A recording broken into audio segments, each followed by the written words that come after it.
right, today we are on chapter 9 of The Tiger Rising by Kate DiCamillo. I don't know how many of you are following along, but it doesn't seem like anybody has watched yesterday's chapters yet. So make sure when you do go back and start the book, you look at them, all the videos in order so you get the whole story. All right, so today we're going to start with chapter 9. His father woke him up at 5:30 the next morning. "Come on, son," he said, shaking Rob's shoulder. "Come on, you're a working man now. You gotta get up." He took his hand away and stood over Rob for a minute more, and then he left. Rob heard the door of the motel room squeak open. He opened his eyes. The world was dark. The only light came from the falling Kentucky star. Rob turned over in bed and pulled back the curtain and looked out the window at the sign. It was like having his own personal shooting star. But he didn't ever make a wish on it. He was afraid that if he started wishing, he might not be able to stop. In his suitcase of not thoughts, there were also not wishes. He kept that lid closed on them too. So you guys, just a quick review. So you know he lives in a motel, and the motel is called the Kentucky Star. So you can, if you can picture a neon sign, a neon light sign of a shooting star, that's what he's always talking about. And when he talks about his suitcase of not thoughts and not wishes, that's not a real suitcase, right? It's in his head. It's the place where he keeps the thoughts that are too painful to think and the wishes that are too painful to wish for. Okay, continuing. Rob leaned on his elbow and stared at the star and listened to the rain gently drumming its fingers on the roof. There was a warm, glowing kind of feeling in his stomach, a feeling that he wasn't used to. It took him a minute to name it. The tiger. The tiger was out there. He got out of bed and put on shorts and a t-shirt. "Still hot," his father said when Rob stepped out the door, "and still raining." "Uh-huh," said Rob, rubbing his eyes. "Yes, sir." "If it don't stop soon, the whole state ain't gonna be nothing but one big swamp." "The rain don't bother me," Rob muttered. On the day of his mother's funeral, it had been so sunshiny that it hurt his eyes, and after the funeral, he and his father had to stand outside in the hot, bright light and shake everybody's hand. Some of the ladies hugged Rob, pulling him to them in jerky, desperate movements, smashing his head into their pillowy chests. "If you don't look just like her," they told him, rocking him back and forth and holding on to him tight. Or they said, "You got your mama's hair, that cobwebby blonde." And they ran their fingers through his hair and patted his head like he was a dog. And every time Rob's father extended his hand to somebody else, Rob saw the ripped place in his suit where it had split open when he slapped Rob to make him stop crying. And it reminded Rob again, do not cry, do not cry. That was what the sun made him think of, the funeral. And so he didn't care if he ever saw the sun again. He didn't care if the whole state did turn into a swamp. His father stood up and went back into the motel room and got himself a cup of coffee and brought it back outside. The steam rose off of it and curled into the air. "Now that I'm a working man," Rob said shyly, "could I drink some coffee?" His father smiled at him. "Well," he said, "I guess that'd be all right."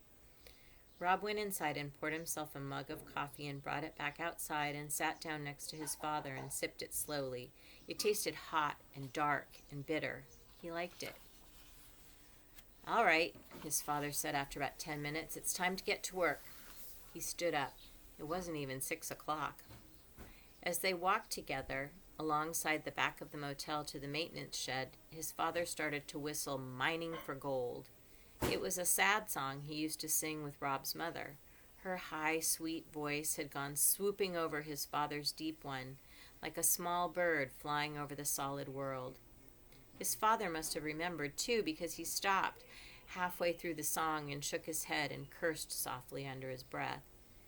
Rob let his father walk ahead of him.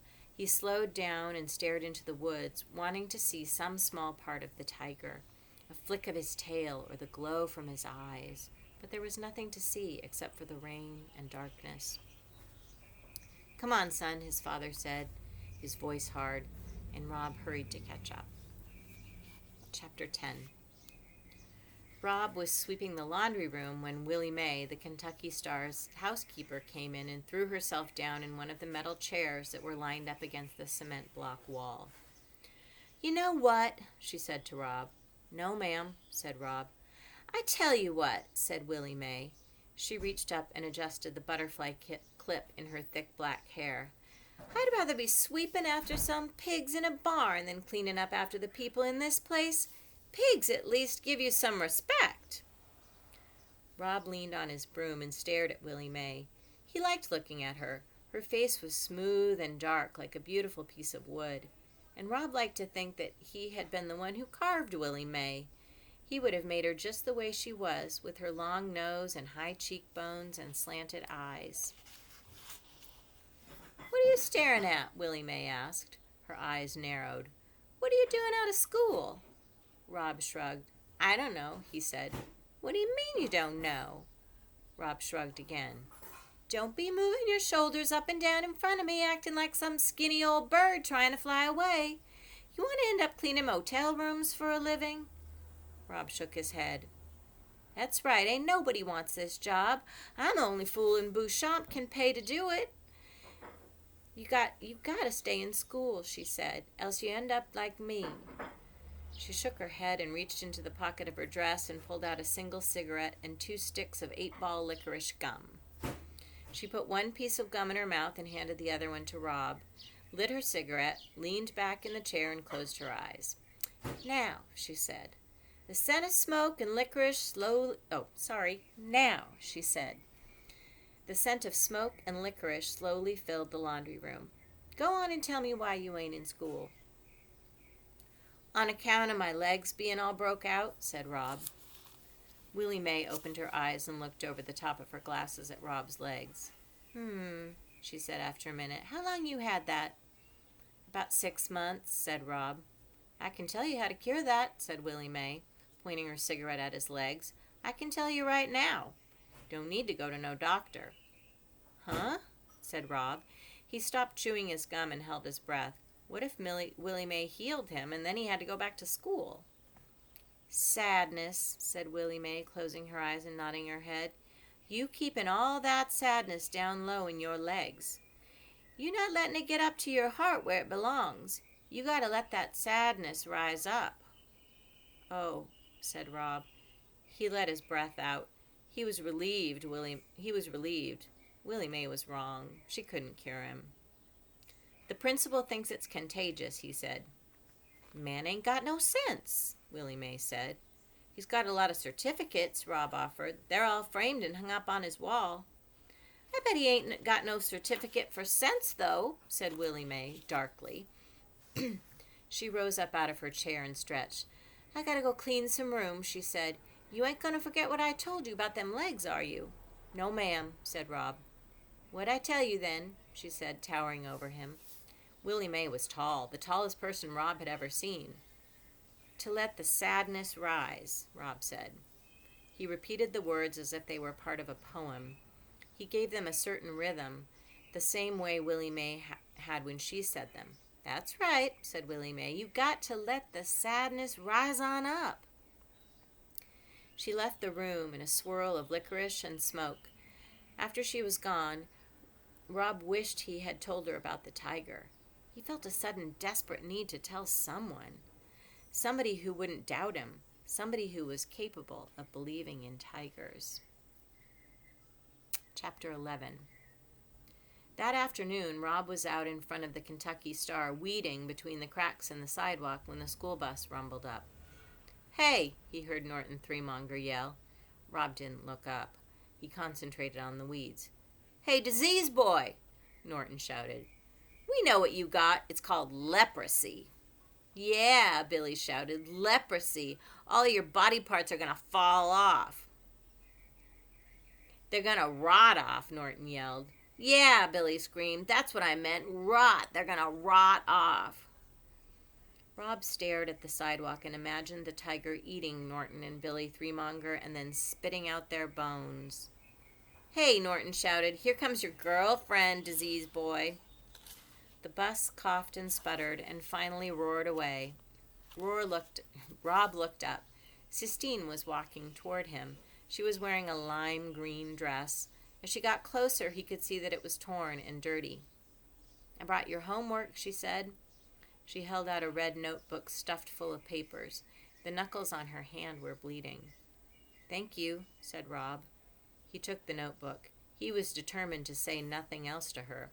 He was determined to keep his words inside himself where they belonged. Sistine stared past him at the motel.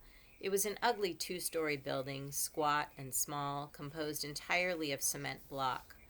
The doors of each room were painted a different color, pink or blue or green, and there was a chair painted in a matching color sitting in front of each door. "Why is this place called the Kentucky Star?" Sistine asked. "Because," said Rob, it was the shortest answer he could think of.